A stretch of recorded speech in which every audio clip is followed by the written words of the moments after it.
Catherine Claire, souvent appelée Cassie, a gagné ses galons au club lors de son premier vol de nuit en tant qu'hôtesse de l'air.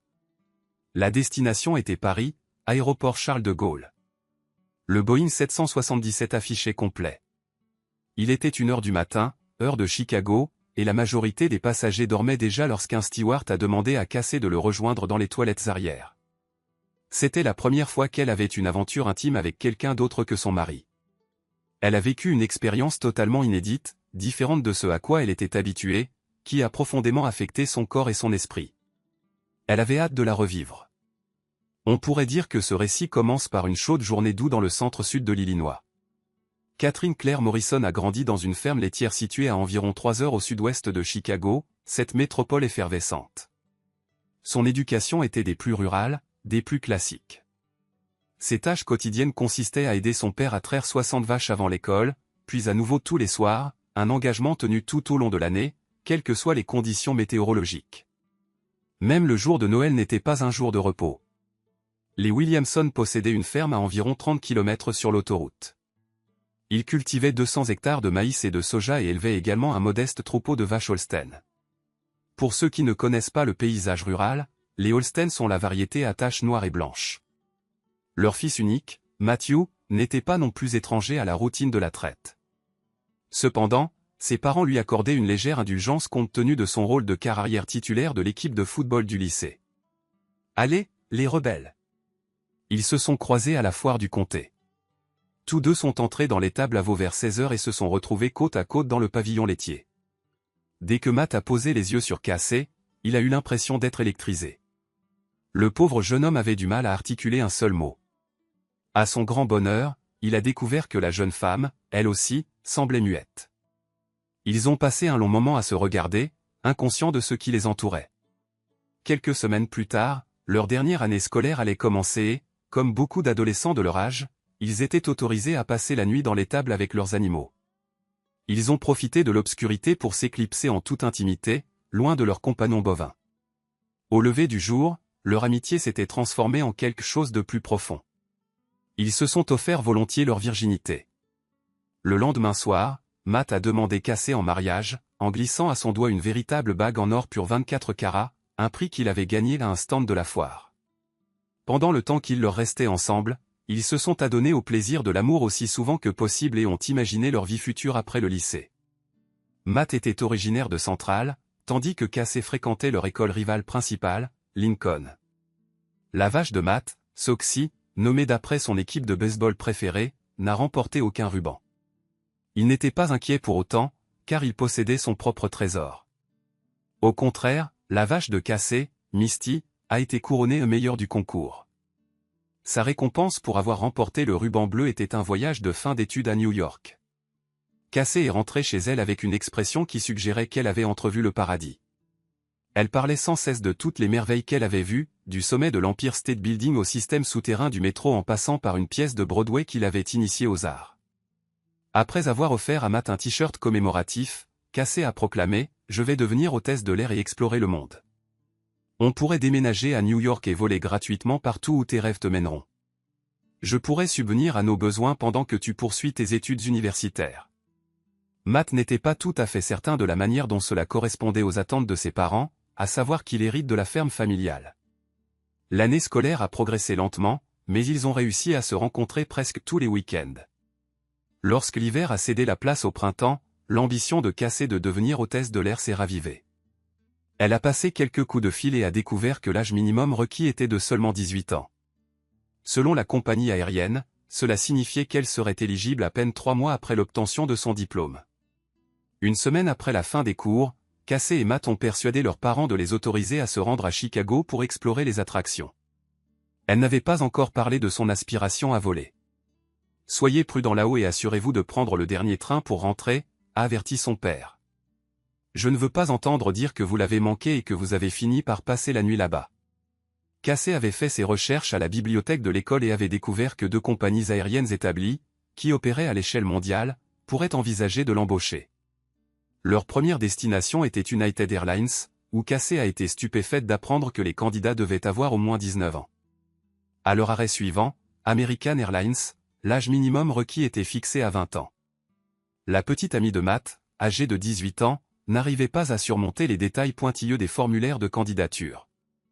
Aucune des autres compagnies aériennes qu'ils avaient contactées ne sollicitait même de candidature. Dans sa tête, Matt célébrait déjà avec des saltos mentaux, mais à l'extérieur, ses lèvres esquissaient des mots rassurants. Déçu mais déterminé, Casey jura de retenter sa chance après son anniversaire. Ce n'est que quand Matt l'a convainquit de le rejoindre à l'université de l'Illinois qu'elle changea d'avis. On envisageait de lui offrir une bourse de football depuis le début de sa dernière année de lycée, ce qui lui assurait au moins une année d'études universitaires gratuites. Un an plus tard, jour pour jour, ils revinrent à Chicago, bien décidés à inonder les compagnies aériennes de demandes d'emploi. Mais cela s'avéra inutile. La compagnie qu'elle préférait l'embaucha sur le champ. Décrocher le poste fut bien plus simple que d'obtenir l'approbation de ses parents, qu'elle finit pourtant par convaincre. « Maman, papa, vous pourrez voler gratuitement vers n'importe quelle destination grâce à mes laissez-passer, leur proposa-t-elle. Qui s'occupera des vaches, demanda son père à voix haute. Casey termina sa formation et entama sa carrière comme hôtesse de l'air sur des vols intérieurs, effectuant la navette Chicago-Milwaukee 2 fois par jour, 5 jours par semaine, avec des week-ends de repos.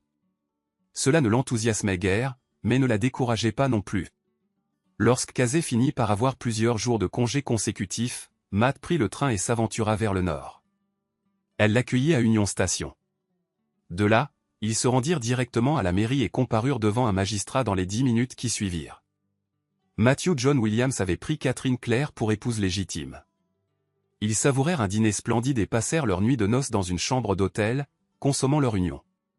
Bien qu'il n'ait pas l'âge légal pour boire, le concierge fit monter une bouteille de champagne offerte par l'établissement.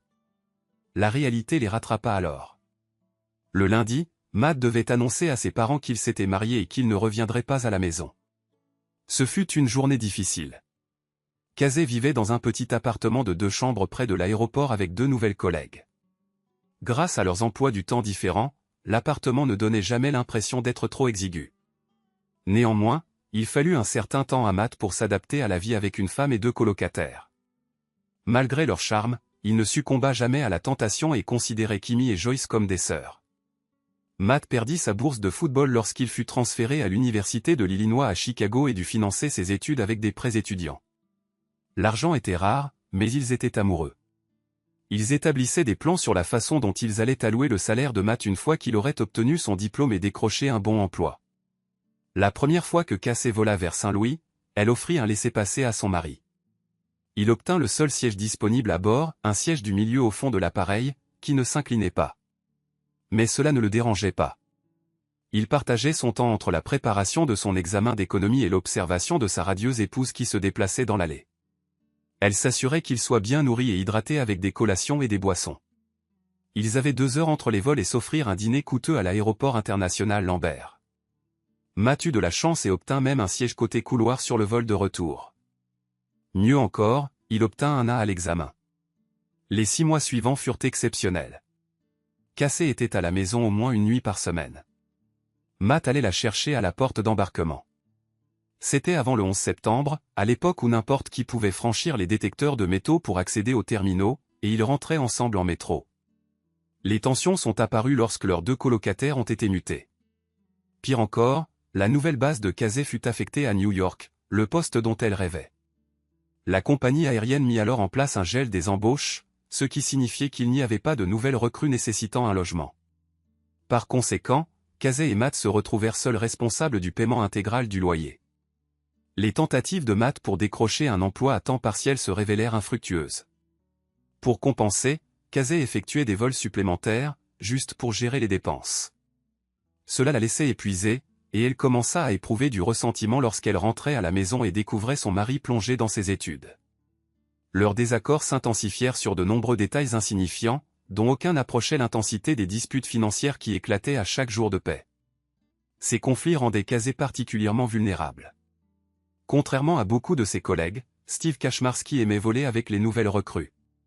Tirant parti de son ancienneté, il choisissait de travailler dans la cuisine arrière, ce qui lui donnait amplement le temps de se familiariser avec les nouveaux membres d'équipage, en particulier les femmes. Kaczmarski, un opportuniste expérimenté, remarqua Casey dès l'instant où elle entra dans la salle de briefing.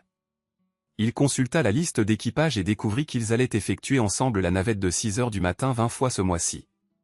C'était plus que suffisant pour lui pour inscrire une autre conquête à son tableau de chasse. Il se trouva que c'était la première fois que Casey volait sur un Airbus 319, ce qui l'angoissait. Jusque-là, elle n'avait volé que sur des Boeing 737. Heureusement, Kaczmarski était là pour la guider. Il entreprit rapidement de la courtiser. Après leur atterrissage à Washington, elle le serra dans ses bras, exprimant sa gratitude pour son aide. À la fin de leur voyage, il avait obtenu son numéro de téléphone portable. Dès leur deuxième vol ensemble, leurs messages sont passés de professionnels à profondément personnels. Les jours où il ne volait pas, il conversait au téléphone. Il recueillit quelques détails personnels à son sujet et commença à se présenter avec de petits cadeaux, comme ses biscuits préférés. Ses gestes étaient modestes mais significatifs, témoignant de son attention. Kaczmarski critiquait ouvertement le fait que le mari de Casey restait à la maison plongé dans ses livres pendant qu'elle travaillait sans relâche. Au cours des 3 semaines suivantes, il s'est obstinément positionné près d'elle. Chaque fois que Casey semblait incertaine, les chefs de cabine intervenaient, la tirant à part pour la mettre en garde. Voici un conseil, dans cette compagnie aérienne, il y a 2 types d'hommes, ceux qui couchent avec n'importe qui, et les hétéros qui font la même chose. Tu es une belle femme qui attire beaucoup l'attention. Fais attention à qui tu considères comme un ami. Casey rejeta ces avertissements, les attribuant à de la jalousie. De plus, elle avait l'impression de tout maîtriser. À la fin du mois, ils étaient pratiquement inséparables, et Casey commença à divulguer des détails intimes qui étaient censés être partagés exclusivement avec son mari. Cependant, Kaczmarski rencontra des obstacles pour conclure l'affaire, car Casey refusait de le rencontrer en dehors du travail.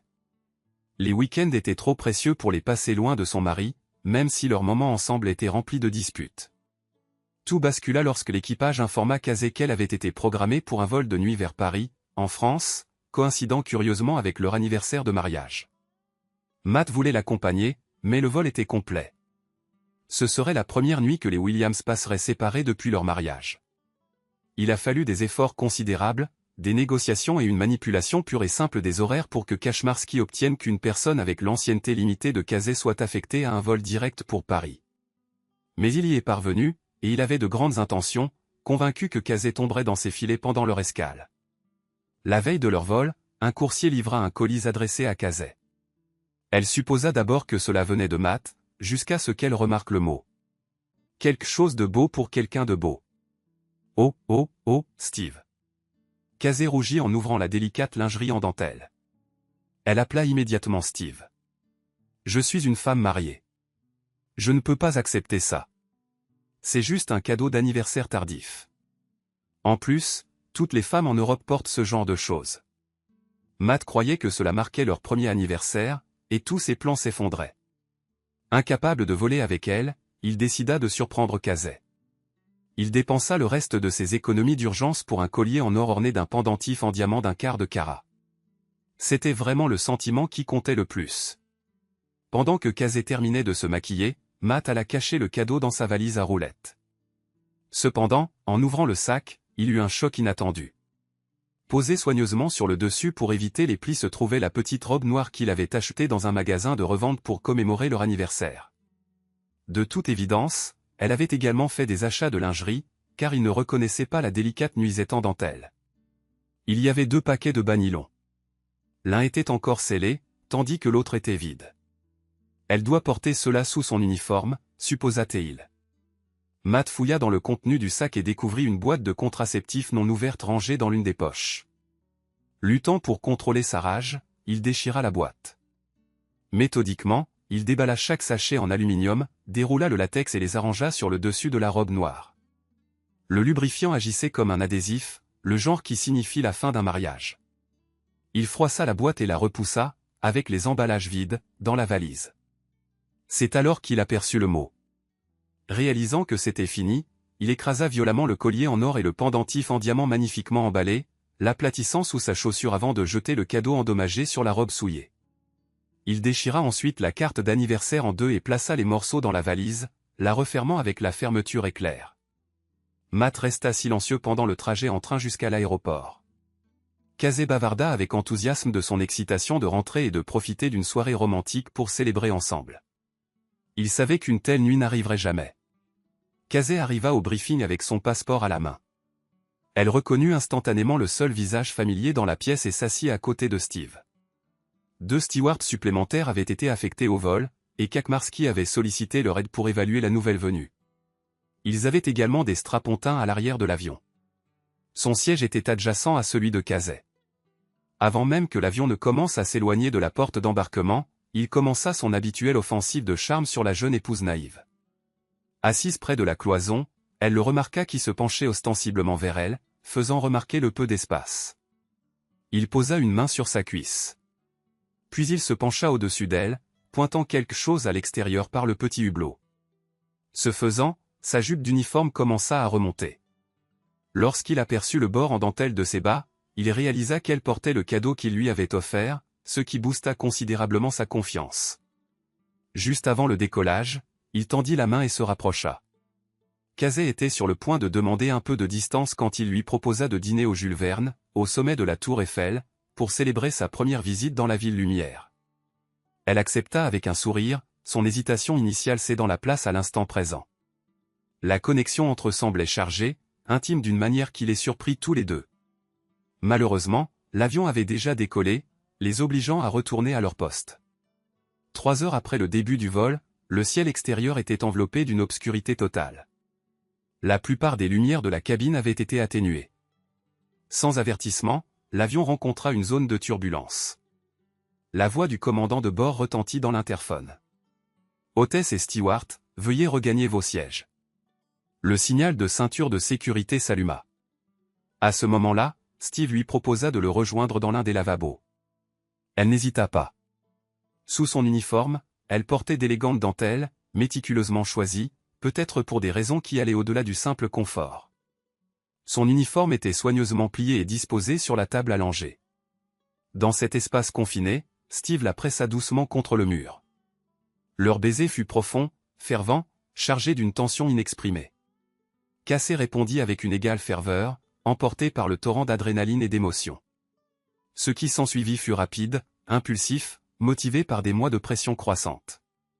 Ce fut un moment de capitulation audacieuse, non planifiée, mais lourde de conséquences. Au moment où elle put articuler ses pensées, il était déjà trop tard. Il ajusta silencieusement sa tenue tandis qu'elle rassemblait rapidement ses affaires. En sortant, il glissa un petit morceau de dentelle dans sa poche, le revendiquant comme un prix audacieux et tacite. Après avoir remis son uniforme en ordre, il entrebâilla la porte brièvement, juste assez longtemps pour que ses 2 complices puissent apercevoir clairement Casey, toujours resplendissante en dentelle. Son visage devint écarlate et elle referma la porte en un claquement sec. En se remettant à l'uniforme, elle repensa à ses actions récentes. Elle ressentit un pincement de regret, car elle n'avait pas éprouvé beaucoup de plaisir, l'imputant à l'espace confiné. « J'ai tellement hâte d'avoir Steve dans un vrai lit », pensa-t-elle. L'idée de culpabilité ne lui traversa même pas l'esprit. Matt constata via l'application que son vol avait décollé. Sachant que son téléphone serait éteint, il composa son numéro et laissa 2 messages. Catherine Claire. C'était la première fois qu'il utilisait son nom complet depuis leur mariage. Ton cadeau d'anniversaire est caché dans ta valise. Le personnel de bord débarquait. Alors que Casey allumait son téléphone, un rire s'échappa de ses lèvres. Un message de mon mari. Un frisson lui parcourut l'échine en l'entendant utiliser son nom complet. Cependant, au fur et à mesure que le reste du message se dévoilait, une angoisse sourde commença à l'envahir. Elle bascula en arrière, lâchant sa valise, et tomba à genoux. Un cercle de spectateurs commença à se former autour d'elle. D'une main tremblante, elle ouvrit le sac. En l'ouvrant et en apercevant la boîte de contraception non ouverte, elle s'écria « Non » avant de s'effondrer sur le sol. Son chef de cabine se précipita vers elle. Kaczmarski le devança. Il craignait déjà de ne pas avoir une autre occasion d'être avec elle ce soir-là. En le voyant, quelque chose se brisa en Casey. Elle se mit à asséner des coups de poing dans sa direction. Il fallut l'intervention de 3 membres d'équipage et de quelques manutentionnaires pour la maîtriser. Le chef de cabine ordonna à Kaczmarski de se rendre immédiatement au bureau du superviseur d'équipage. « Si vous avez commis ce que je soupçonne sur ce vol, dit-il d'un ton glacial, même votre représentant syndical ne sauvera pas votre emploi. » Essayant d'appeler son mari, le téléphone de Casey tomba directement sur la messagerie vocale. Ravagée par l'hystérie, elle fondit en larmes, suppliant qu'on lui permette de retourner à Chicago pour sauver son mariage. L'un des membres d'équipage, ce même vétéran aux cheveux argentés qui avait tenté de la mettre en garde plus tôt, déclara d'une voix forte pour que tout le monde l'entende, « Je vous avais dit que votre mari finirait par le découvrir. » Ils finissent toujours par le faire. Casey émit un cri semblable à la complainte d'une banshee. Le chef de cabine l'aida à s'asseoir. « Vous n'êtes pas la première jeune épouse naïve que cet escroc a piégée, mais j'ai bien l'intention de faire en sorte que vous soyez la dernière, » lui assura-t-il. Ses mains tremblaient alors qu'elle relisait le deuxième message. « Au moment où tu entendras ceci, je serai parti. J'ai toujours dit que rien ne me mettait plus en colère qu'un tricheur. Tu nous as trompés et trahis tous les deux. Je pars parce que je crains ce que je pourrais faire si je devais te revoir un jour. J'espère ne plus jamais te revoir. » Elle s'évanouit. 4 heures plus tard, Casey avait fini de déposer sa plainte pour harcèlement sexuel contre Kaczmarski. Un représentant syndical l'assura qu'il lui trouverait une place sur le prochain vol disponible pour les États-Unis, mais malheureusement, ce ne serait pas avant 12 heures. En attendant, elle ne pouvait que l'appeler sans cesse. Recroquevillée sur le sol de sa chambre d'hôtel, elle reconstitua méticuleusement les restes déchirés de sa carte d'anniversaire. Elle sanglota à chaudes larmes en revivant les mots que son mari avait écrits à l'intérieur. « Casey, tu es ma meilleure amie, mon amour et ma femme. Tu me complètes. Je compte chaque seconde jusqu'à ce que tu sois de nouveau dans mes bras. Joyeux anniversaire, ma chérie. Une année ensemble semble infinie. » Elle endura une nuit blanche, blottie sur le sol de sa chambre d'hôtel, s'en voulant pour sa folie. Le lendemain, elle réussit à prendre un vol pour Washington, D.C. Sa compagnie aérienne habituelle proposait des vols toutes les heures entre D.C. et Chicago, ce qui lui permit d'assurer sa correspondance pour la dernière étape de son voyage vers chez elle. Silencieuse pendant tout le trajet, il lui sembla que tout le monde la reconnaissait, ou du moins, savait ce qu'elle avait fait, et la traitait en paria. Un nombre important d'hôtesses de l'air avaient une opinion négative d'un joueur, seulement après qu'il ait été appréhendé et avait blâmé le jeu.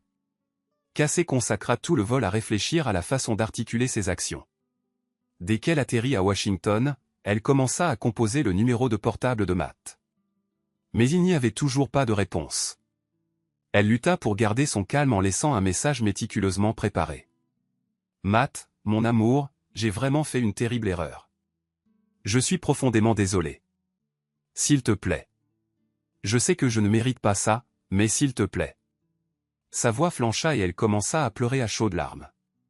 45 minutes plus tard, elle se retrouva coincée sur un siège du milieu, se propulsant tête baissée vers son destin. Casey envoya une douzaine d'autres messages pendant le trajet en taxi jusqu'à leur appartement.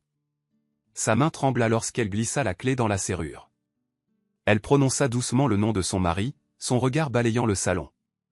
Elle craignait qu'il n'ait emporté la moitié de leurs possessions, mais tout semblait exactement comme elle l'avait laissé. Elle traversa la salle à manger et la cuisine, rien n'avait changé. La chambre principale semblait intacte, mais la porte du placard était fermée. Elle prit son courage à deux mains et l'ouvrit. Il ne restait qu'une rangée de cintres vides. Chancelant en sortant du placard, elle s'effondra sur le lit. Une terreur brûlante et incandescente lui transperça l'estomac. Puis, cela empira. Elle remarqua l'alliance de Matt sur son téléphone portable sur la commode. La pièce se mit à tourner. Elle serra l'alliance dans sa main, se condamnant pour avoir détruit leur mariage. Il était presque 1 heure du matin lorsqu'elle réussit à se traîner jusqu'à la salle de bain. Elle fit couler la douche aussi chaude qu'elle pouvait la supporter, essayant de nettoyer la honte. Cependant, aucune quantité de savon ne pouvait effacer la souillure de son âme. Casey réalisa qu'elle ne pouvait pas rester dans l'appartement maintenant vide. Elle avait besoin de sa mère. Ainsi, elle s'aventura dans la nuit, priant pour que sa mère lui offre une solution. Casey se sentit légèrement mieux en apercevant la lumière de la laiterie. Elle se remémora les innombrables matins passés là avec son père à traire le troupeau et souhaita ardemment pouvoir remonter le temps avant sa transgression. Les pneus de la voiture crissaient sur le gravier.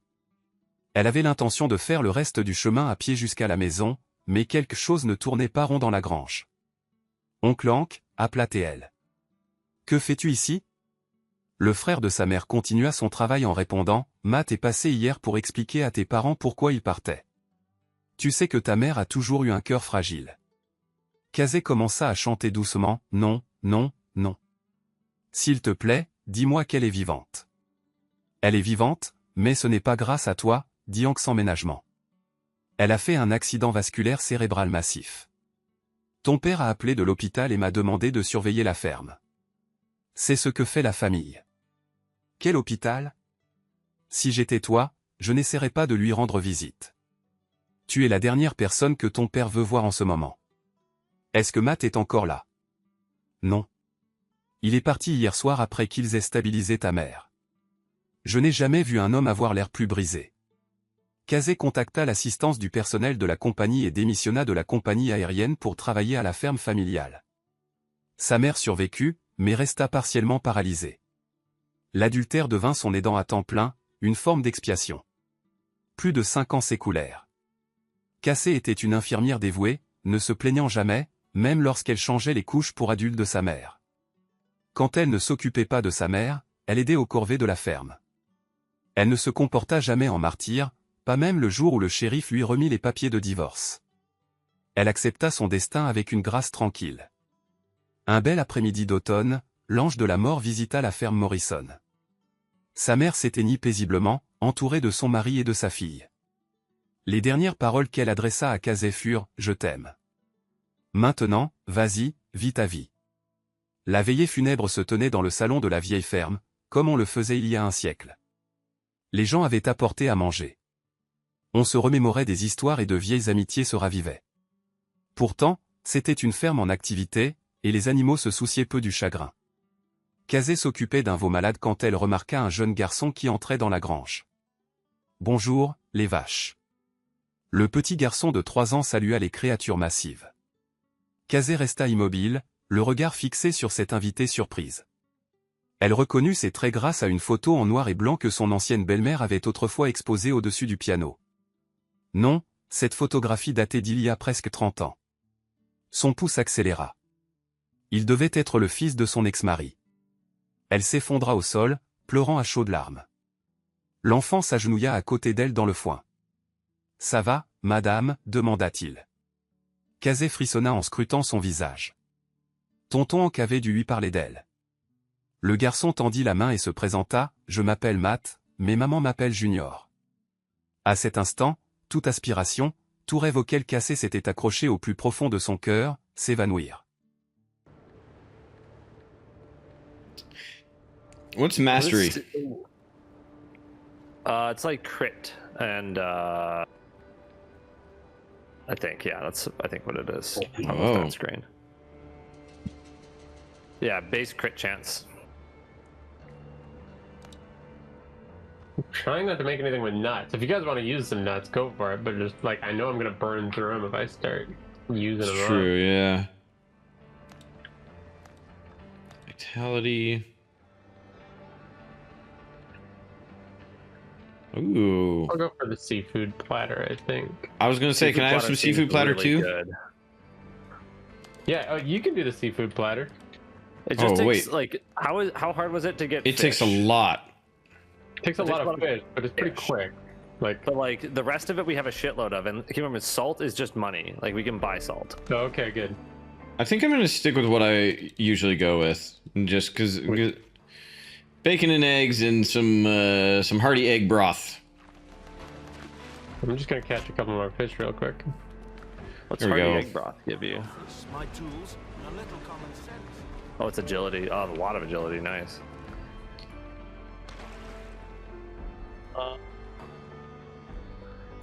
I'm gonna, yeah, I'll bring some good food and then some.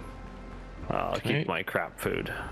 I upgrade my good weapon better. Let's see. Oh yeah, I was gonna recommend that everyone upgrade your main weapon. I did grab enough smithing flux that everyone should be able to upgrade it to level 10. Holy moly, nice. That's awesome.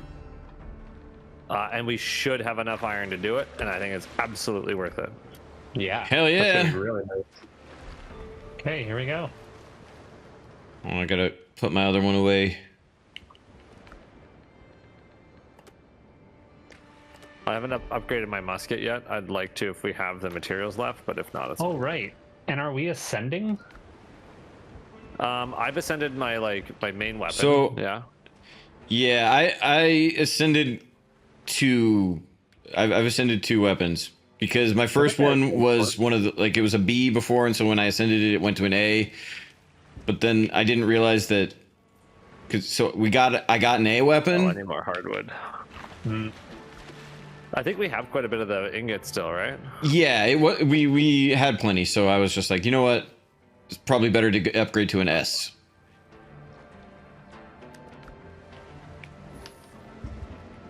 Ooh, and the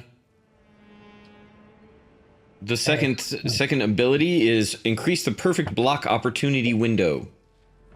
It's good. That's On good. this You're in one. melee all the time. Yeah. Thank you. I might need to use that. Smugglers. Ready to go back, Bobo?